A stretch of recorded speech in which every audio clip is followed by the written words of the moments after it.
daşlara, abidələrə, xatirələrə səssizcə qoyulan qərənfil. O təkcə bir çiçək deyil, həm də taledir. O itirilən canlara, yarımçıq qalan arzuları və sınmayan iradənin rəmzidir.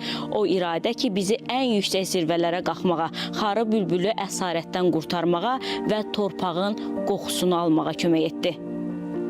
Qərənfil sevgi gülü idi, toyların, nişanların bəzəyi. 20 yanvar faciəsindən sonra taleyi dəyişdi.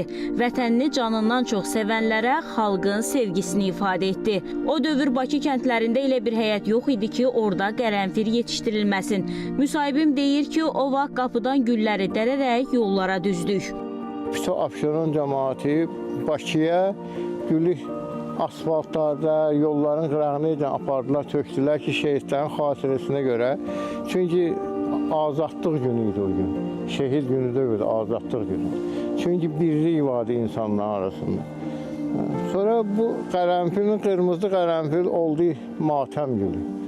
Matəm gülü də indi əvvəl xonça aparardılar, şirinə aparardılar, həkimə gedərdilər, qərənfil verərdilər. İndi də əncə qəpsi gül olub.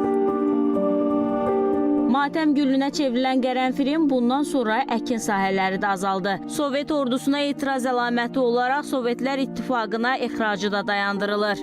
İndi çox az adam bu gülü əkib becərir. Toxumları da əsasən Türkiyədən gətirilir. Mayda, iyul ayında əkirik ki, suva çox tələbatı olmasın. Bir dəfə, iki dəfə sulayırsan bunu.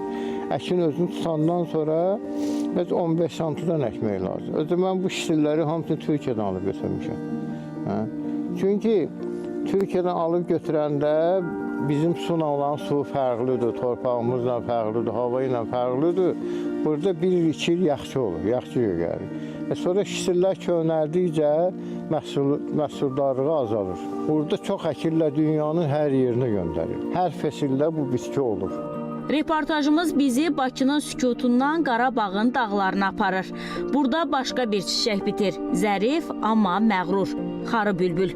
Əgər qərənfil kədərin simvoludursa, xarı bülbül qürurun və dirənişin rəmzidir.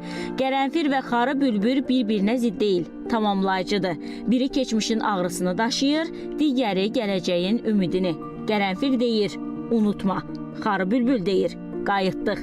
Bəzən xalqın tarixini kitablar yox, çiçəklər danışır. Onlar solur, amma mənasını itirmir. Torpaq yaddaşını qoruyur, yaddaş isə xalqı ayaqda saxlayır.